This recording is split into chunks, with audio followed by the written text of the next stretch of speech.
I'll tell you one of the main things that causes missed opportunities in big game hunting, and it's when someone's rifle doesn't fit them or where they're not used to how their rifle fits. And when it comes time, the moment of truth, they mess up and make mistakes and can't get it together. How that usually happens is someone is not able to get down and find the target in their scope. It sounds simple, but it's a huge problem that I've seen happen so many times. So the kind of hunting I do generally is like spot and stalk hunting in open country, where you're not able to rest your rifle over a tree stand platform or rest it out the window of a ground blind. You need to do improvised makeshift rests.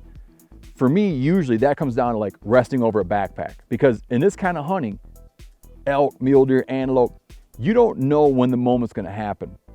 And you're stalking an animal and all of a sudden there's your time to shoot. The one thing that I know I'm gonna have with me is my backpack. And so I'm gonna lay down on my pack and get ready for my shot. I need to get a setup where I can lay this thing down in an awkward position on hills or whatever, and just know that I'm gonna drop down and there's my target.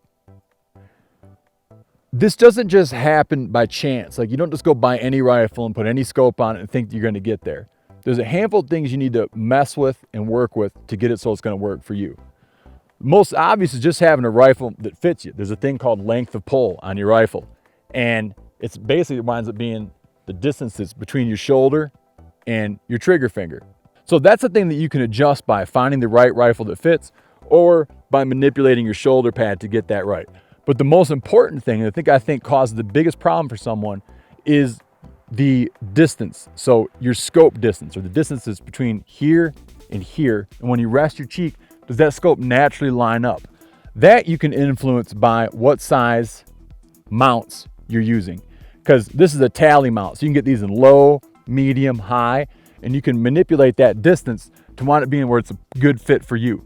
Another thing you can do, and I don't usually do them, some rifles I do, is you put a cheek pad that actually straps onto your stock, or you get a rifle, and Savage makes one, where you can make your own adjustments here to start getting it right, where your cheek feels good.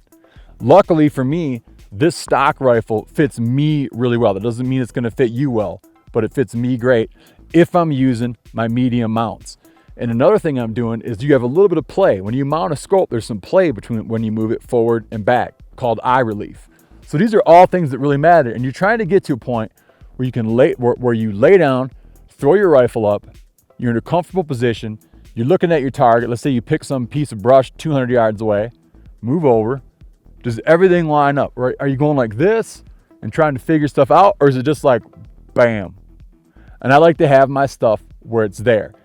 You get to that point by the things I'm talking about, the things you can control, like length of pull, how the height of your stock or the cheek plate on your stock, the height of your scope mounts, where your scope fits for eye relief. But it also comes down to just muscle memory and knowing that when you're hunting, you're not sitting on a bench at a shooting range. You're in improvised situations, uncomfortable situations. And can you get to where every time you're like this? Because I have been with a lot of guys where I'm looking at something and they're like, I can't find it. I can't find it. I can't find it. I can't find it. And eventually I'm like, well, never mind, now it's gone. Missed a chance. Don't let that happen to you. Get a rifle that fits you right.